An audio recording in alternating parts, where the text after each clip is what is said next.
Oliver had always been the boy on the margins, the kind of figure people's eyes passed over without stopping. In the baseball club, he wasn't just quiet, he was invisible. When drills were called, he was usually placed at the far end, filling a position not because anyone expected brilliance from him, but because numbers needed to be even. If he swung the bat, no one really watched. If he caught a ball, it was considered coincidence. Most of the time, he felt less like a teammate and more like a shadow cast on the field, tolerated but never valued. Nate, on the other hand, was everything Oliver wasn't. The captain, the leader, the center of the team's orbit. Every move Nate made seemed to draw attention. The confident crack of his bat against a pitch, the easy laughter he tossed to his teammates, even the way he stood at the dugout rail, shoulders square, eyes sharp. He was the kind of player coaches trusted without hesitation and the kind of person the rest of the team seemed to lean toward instinctively. If Oliver blended into the background, Nate commanded the stage. Their lives in the same club were like parallel lines, close in space but never crossing. That contrast might have continued forever if not for one moment that cut through the routine like glass breaking. The day had started like every other practice. The sun was high, burning across the field, and the dirt under their cleats was dry and loose. Players were scattered in their usual spots, some stretching, some cracking jokes that carried across the diamond. Oliver, as usual, kept to the edge. He adjusted his glove, more out of nervous habit than preparation, eyes lowered so he wouldn't have to meet anyone else's. He had trained himself to occupy as little space as possible, to move quietly, to avoid giving anyone an excuse to notice him. But the truth about trying to be invisible is that it takes only one mistake to shatter the illusion. It happened fast. During a running drill, his shoe caught uneven ground near the baseline. 1 second his steps were clumsy but steady, the next he lurched forward. His arms flew up instinctively, but the momentum dragged him down. The thud of his body hitting the dirt echoed sharper in his mind than it probably sounded in reality. Yet the reaction from the others made it unforgettable. Laughter burst almost instantly. Not a single chuckle, not a light smile.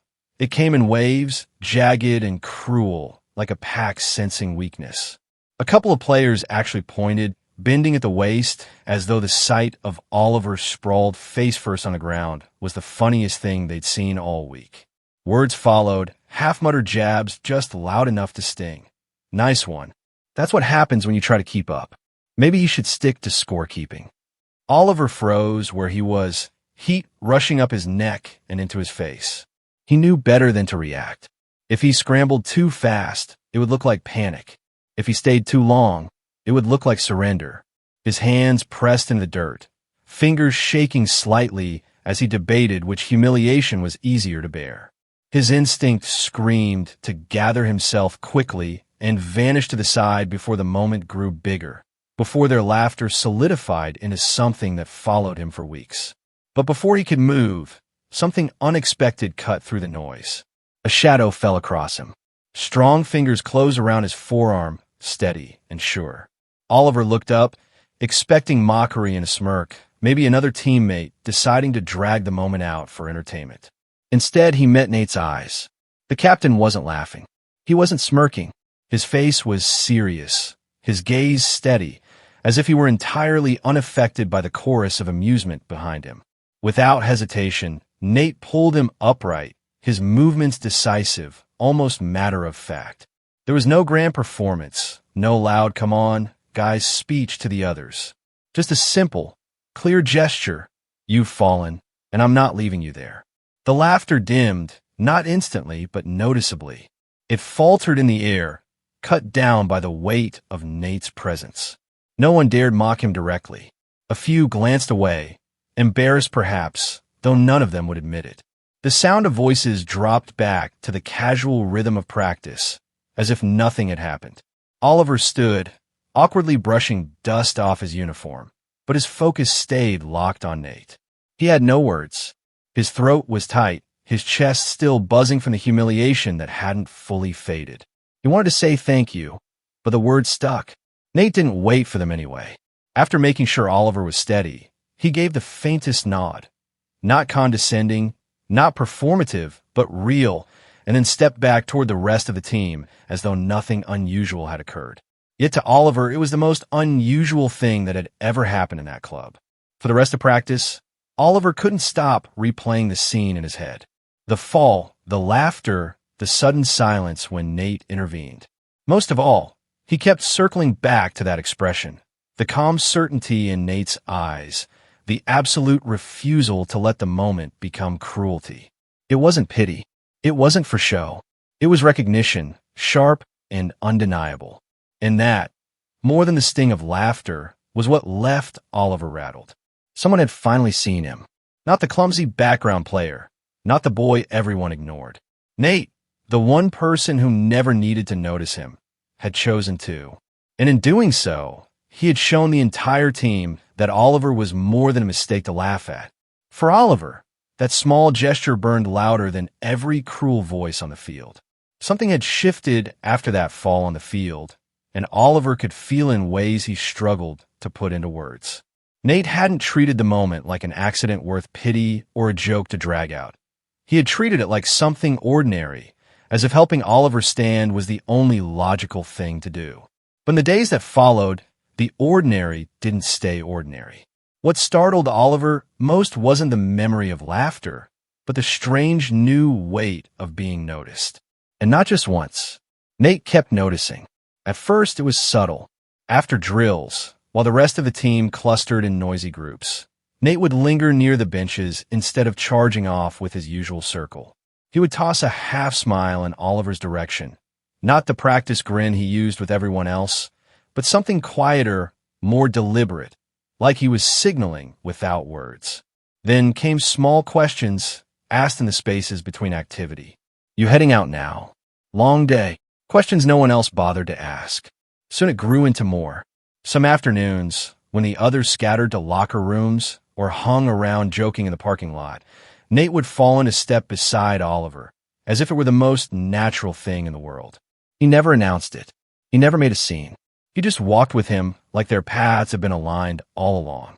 The first few times Oliver kept waiting for the punchline, for Nate to pull back with a smirk and rejoin his real friends, but it didn't happen. Instead, Nate kept walking. And then he began talking, not the shallow chatter that filled most team conversations, not about who had struck out, who was flirting with who, or which coach was impossible to please. Nate asked about music first. What do you listen to? He asked one evening as they crossed the empty lot. Oliver blinked, caught off guard. No one had ever asked him that. People rarely cared enough to imagine he even had preferences. So he answered, cautiously at first, naming a band he liked. Nate didn't laugh. He didn't dismiss it. He nodded, thoughtful, and asked what songs Oliver played on repeat. That opened the door to more. It became a rhythm, practices ending, the team dispersing, and the two of them lingering somewhere in the background of it all. Sometimes they leaned against the chain-link fence. Sometimes they sat on the low concrete steps by the equipment shed. Conversations stretched longer than Oliver ever expected, filled with things he had kept locked inside. His dreams of leaving town one day.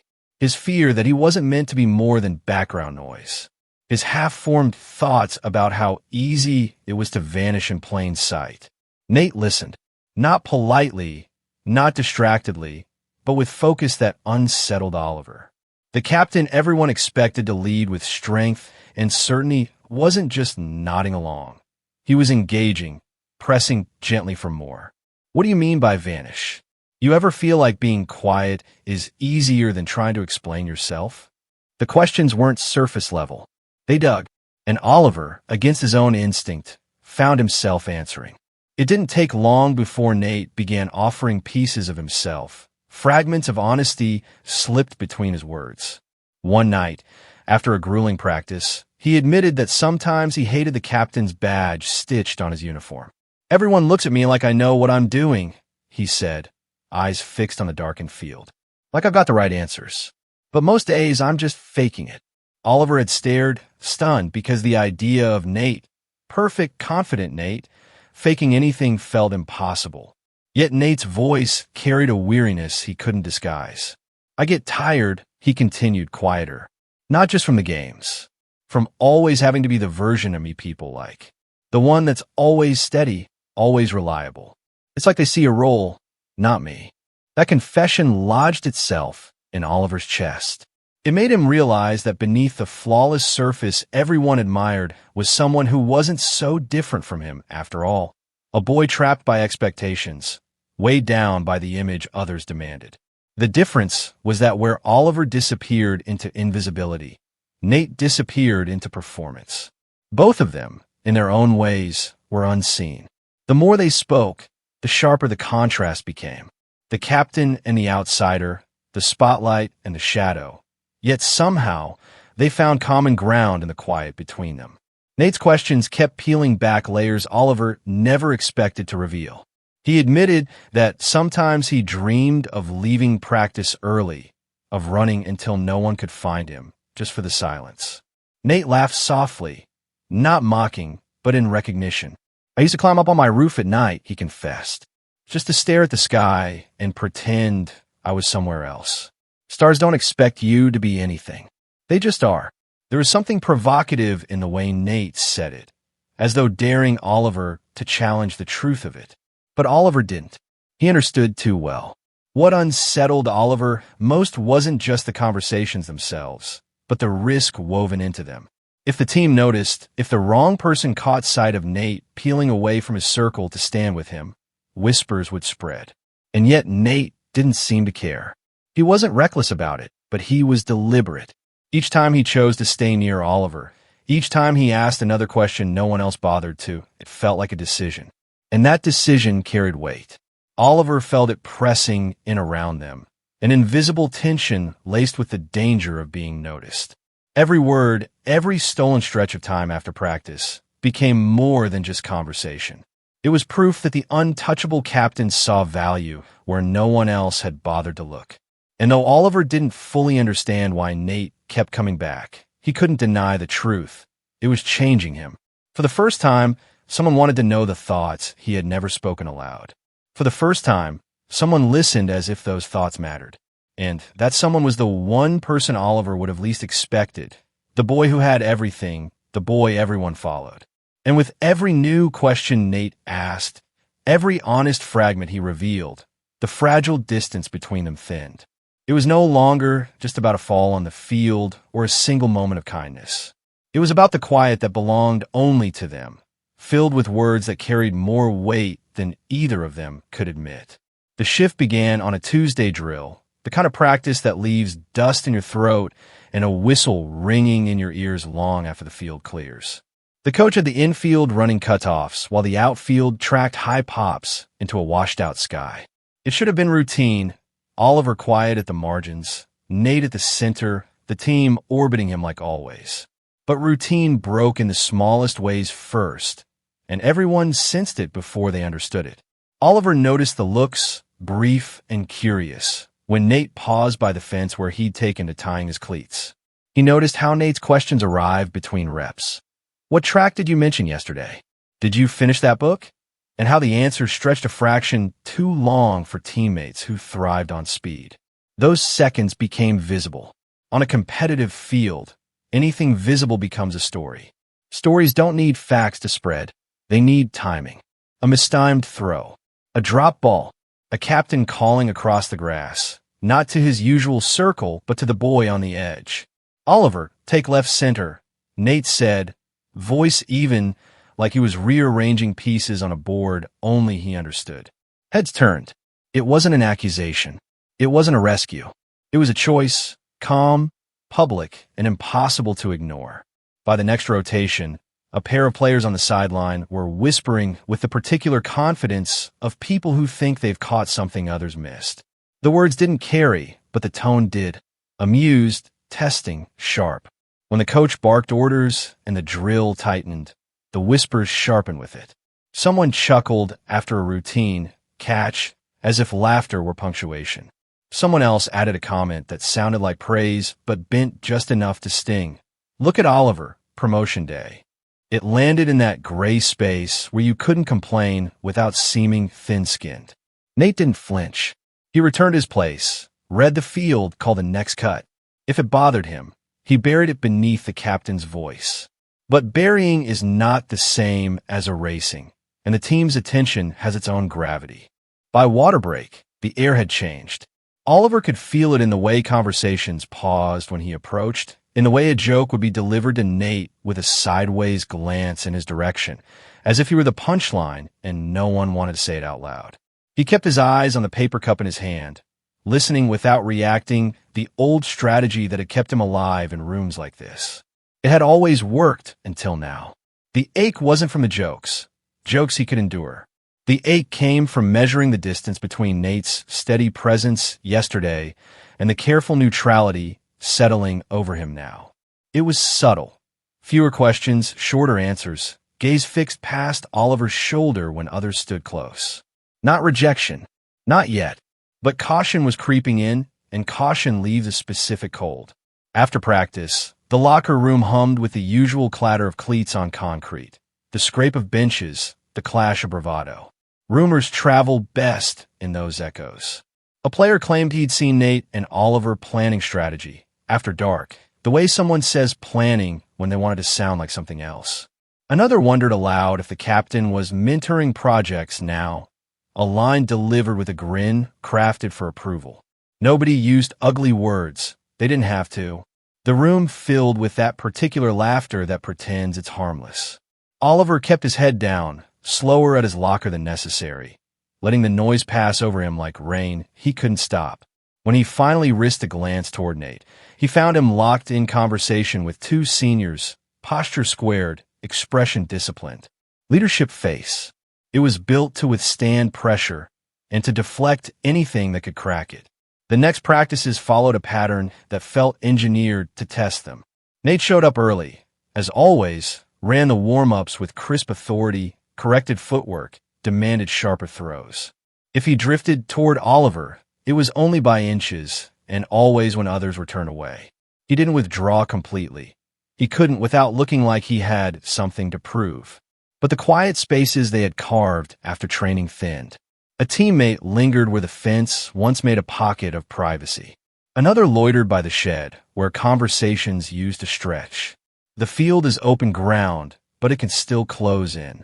On Friday, a pop fly arced into the pale afternoon, and Oliver took it on the run, smooth and clean. The catch wasn't spectacular, just competent, but competence from him drew a different kind of attention. He's upgraded, someone said lightly. Must be getting special notes. The words drifted just far enough to be deniable, just close enough to stick. Nate's jaw tightened as he called the next rotation. He didn't look at Oliver then. He kept his tone clipped, the way captains do when they're asked to be both shield and sword. The team took it as a signal, business only. It should have helped. It didn't. By the time the weekend rolled in, Oliver had learned the new choreography. Pretend not to notice, keep pace with the drill, avoid being the first to leave or the last to hang back, because either extreme invites a narrative. The problem with narratives is that they rarely belong to the people inside them. He could feel his part being written by others, and the more he tried to step outside the frame, the more it resized itself to fit him. What made it unbearable wasn't the field's scrutiny. It was the absence forming in the narrow places that had mattered. Nate's questions were fewer, carefully timed, dropped in like anchors he might need to retrieve. You good? Rough day. They were real but measured. He had to be measured. Captains who look unsure make teams nervous, and nervous teams look for targets. Oliver hated that he understood. Understanding did nothing to soften the sting. It only made it harder to resent Nate, which somehow hurt more. If anger had arrived, it could have burned clean. Instead, there was a pressurized quiet in his chest, built from mixed signals and the humiliating arithmetic of visible distance. 3 feet on the grass between drills, a bench apart at water break, a nod that happened only when no one else was watching. Numbers like that add up. There were moments when Nate seemed ready to break pattern. A step in Oliver's direction, a sentence started and abandoned when footsteps approached. Once, Nate picked up a stray ball near Oliver and held it a fraction longer than necessary, turning it in his hand as if the leather could translate what words might betray. Then he flipped it toward the bucket and walked away to correct a sophomore's stance. Oliver watched the ball drop with an irrational hope he crushed before it could grow. Hope is loud on quiet fields. The provocation of the rumor mill, its smug certainty, only deepened.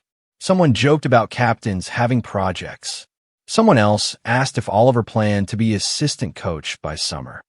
Each line arrived with a smile constructed to look friendly, the kind that makes refusal seem humorless. Oliver kept finding the middle path through it, but even balance can feel like defeat when the ground tilts under you. What no one else noticed, what Oliver could not unhear, was the fatigue threaded into Nate's commands. The voice was still strong, but it carried a rough edge by day's end, as if each call cost more than the last. Leadership is performance and endurance, and he was spinning both faster now. Maybe the team sensed it in some animal way, because the jokes grew more frequent as Nate's restraint tightened. Pressure seeks a leak. One evening, as the sun slipped behind the bleachers and the field cooled into long shadows, Oliver packed slower than usual, delaying an exit he no longer knew how to time. Nate passed by with a nod that landed somewhere between apology and instruction. Not now. Oliver returned it with something that meant I know and I don't. The distance between them wasn't measured in steps anymore. It was the space made by other people's expectations, a space Nate was trying to navigate without breaking himself against it. Oliver wanted to say it didn't have to be like this. He also knew that saying it out loud in this place would write a chapter neither of them was ready to read. By the gate, a couple of players laughed at something that might not have been about him at all, but the sound hooked anyway. He didn't turn to check. He fixed his eyes on the parking lot, on the thin line where the gravel met the road beyond, and kept moving. He told himself he could live with the silence if it meant the story didn't swallow them both. Then he counted his steps, steady and even, because steadiness was the only thing left he could control.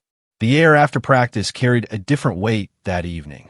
The rest of the team had cleared out, their laughter and footsteps fading across the lot, until only the metallic clatter of a loose gate and the low hum of cicadas remained. Oliver lingered near the equipment shed, adjusting the strap of his bag for no reason other than to delay leaving. He had learned to measure silences, to read whether Nate would choose to close them or keep them stretched. Tonight, Nate didn't vanish with the crowd. He stayed. Oliver noticed him at the edge of the field, hands on his hips, jersey clinging with the residue of drills, head tilted as though he was staring at something only he could see. It wasn't the stance of a captain surveying his field. It was the posture of someone trying to outlast a storm inside himself. When he finally walked over, his pace was steady, deliberate, but there was no trace of the commanding authority he wore in front of the team. His eyes carried a rawness that unsettled Oliver more than any whispered joke could. Nate stopped a few feet away and let out a breath, the kind that seemed to drag up from somewhere deeper than his lungs. He didn't ease into it with small talk. He didn't soften it with a smile. His voice came quiet but unflinching. "I'm tired," he said. The words were so blunt that Oliver didn't answer at first, afraid that anything he said might break the moment. Nate didn't wait. He pressed forward, each word sounding as though he'd been holding it back too long. "Not tired like I need a night's sleep. Tired of the part I'm supposed to play.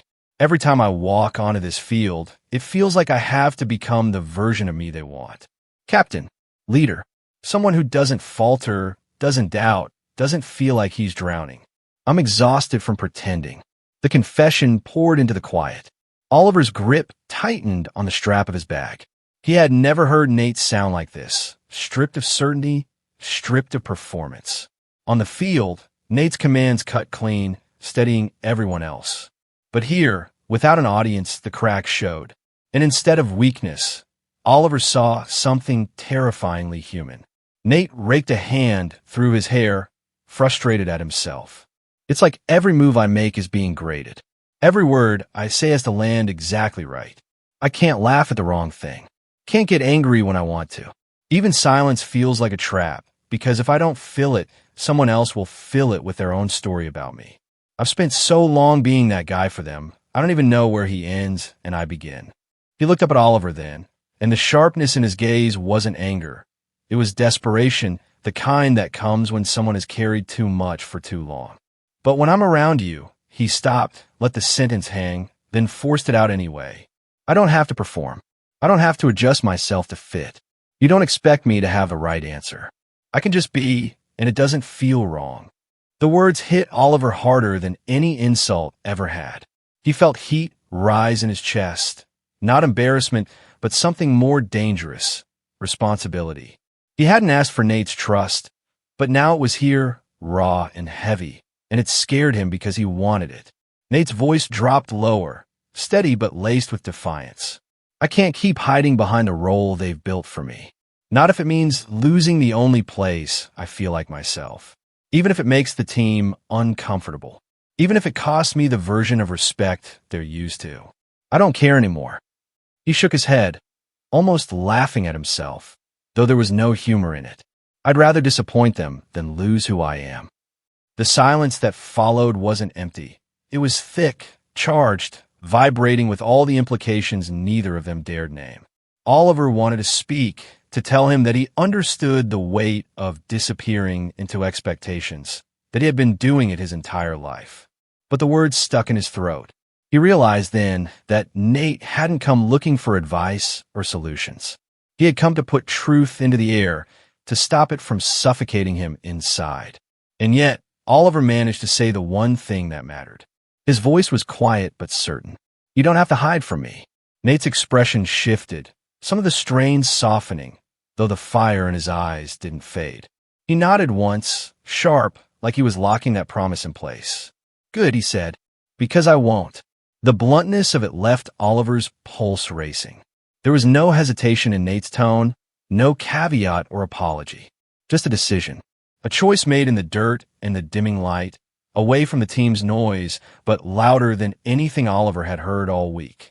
They stood there as the evening bled into night, shadows stretching across the field, neither of them moving to leave. The tension didn't dissolve, it settled, like something heavy finding its place. Oliver understood that nothing on the team's surface had changed yet.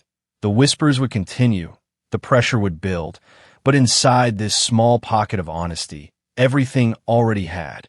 Nate had drawn a line, and once a line is drawn, it's impossible to pretend it isn't there. As they finally turned toward the parking lot, Oliver realized he wasn't just walking beside the captain of the team. He was walking beside someone who had chosen to risk the only role he'd ever known, all because being real mattered more than being admired. That kind of choice carried consequences, but also carried freedom. And for the first time in a long time, Oliver felt that freedom brush against him, sharp and undeniable, like the edge of a storm rolling in. The next practice unfolded beneath a sun that seemed brighter than it had any right to be. The field glowed with the sheen of freshly watered dirt, the grass still damp enough to darken cleats, and the air thick with the familiar noise of shouts, laughter, and the sharp crack of balls snapping into leather. Everything appeared ordinary.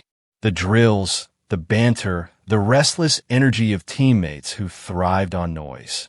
Yet Oliver felt the charge humming beneath it all, a tension invisible to the rest of the world but undeniable to him. Because he knew Nate had made a choice the night before, and now that choice would either fracture in daylight or hold against the weight of every stare. Oliver tried to slip into his usual rhythm, stretching at the fringe of the group, keeping movements precise enough to avoid mockery, but small enough not to draw attention. But his pulse refused to slow. Every sound seemed sharper, every glance heavier. The memory of Nate's words still burned in his ears. I won't hide. And with it the terrifying possibility that maybe, for once, someone meant it. He told himself not to expect anything. Yet when Nate jogged onto the field, tall and steady, a leader as always, Oliver's chest tightened in anticipation of a moment that hadn't happened yet. It came during a break, when the team drifted toward the bleachers to gulp down water and stretch out sore arms. Oliver took his usual seat at the far end, the one that left space between him and the cluster of jokes and shoulders knocking together in easy camaraderie. He kept his head down, ready to weather the minutes until the coach's whistle called him back. That was when he heard cleats striking the boards of the bench beside him. Not near him, not close by, directly next to him, Nate. He didn't sit with his usual crew, the ones who always save him a spot in the center like a throne. He didn't even glance their way to excuse himself. He simply dropped onto the bench beside Oliver, elbows resting on his knees, eyes fixed calmly on the diamond, as though this were the most natural seat in the world. The silence that followed was immediate and electric. Conversations faltered. Someone let out a sharp laugh, too quick, meant to disguise discomfort. A few heads turned, eyes narrowing in curiosity, others darting away as though looking might brand them complicit in something dangerous. Oliver's throat went dry. He expected Nate to break the tension with a joke, something casual to fold the moment into normalcy. But Nate didn't. He sat there without apology, body angled forward, posture steady. The provocation was louder than any words could have been. Across the bench, a senior muttered under his breath, just loud enough to be heard. Guest seating charts changed. Another player chuckled, nudged his neighbor, waiting for Nate to flinch. He didn't. He twisted the cap off his water bottle, took a long drink, and set it down between his cleats with slow precision, as if granting the moment permanence. Oliver's heart pounded, but beneath the rush of nerves was something else, a flicker of defiance that wasn't his own, but borrowed, carried, gifted by the boy sitting beside him. For the first time, he wasn't shielding himself alone. The rest of practice played out under that charged silence. Nate didn't drift back to the center. Each time a break came, he returned to the same spot. Oliver could feel the eyes, the whispered asides floating just out of reach, the pointed glances they both pretended not to notice. The weight of being watched pressed harder with every drill, but Nate's presence carved out space inside it, a space where Oliver existed, visible and undeniable. By the end of the week, the whispers dulled. They didn't vanish. Rumors rarely do, but they lost their sharpness. The novelty wore off. Teammates realized no outburst was coming, no cracks to exploit, no explanations to demand.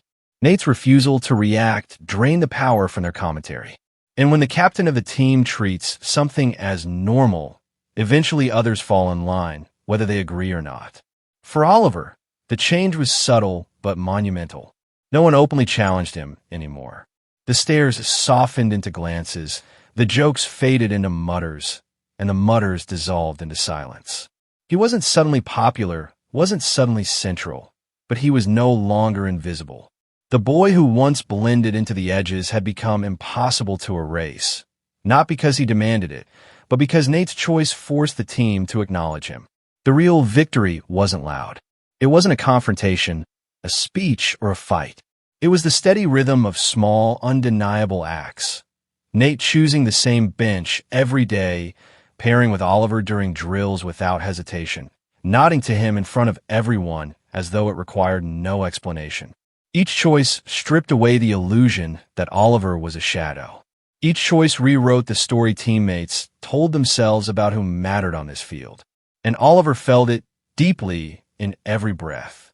The laughter still existed in corners, the discomfort still lingered in glances, but none of it carried the same bite. He wasn't alone. That single fact dismantled the power of every whisper. One afternoon, as the team packed up, a younger player asked Nate a question about strategy. Nate answered, then gestured toward Oliver. Ask him too. He sees the field differently. The comment landed like a stone in still water, ripples spreading out in stunned silence. Nate didn't wait for a reaction. He just slung his bag over his shoulder and started toward the lot. But Oliver caught the look on a few faces, surprise, confusion, even grudging consideration. For the first time, they were forced to imagine him as more than a background figure. Walking off the field that day, Oliver felt something he hadn't in years: lightness. Not because the stares had disappeared, not because the team suddenly embraced him, but because he finally understood the truth behind Nate's choice. Courage doesn't erase stereotypes. It exposes their weakness. Mockery loses force when it can't bend the person it targets. And together, without speeches or dramatics, they had proved it. Oliver wasn't the shadow anymore. He wasn't the boy nobody noticed. He was Oliver, and everyone could see it. Not because he demanded it, but because Nate refused to let him vanish. Their quiet defiance had become its own kind of victory, one that echoed louder than every joke and sharper than every whisper. A silent, stubborn truth. Authenticity is stronger than any mask, and even the loudest stereotypes eventually fall quiet in the face of it.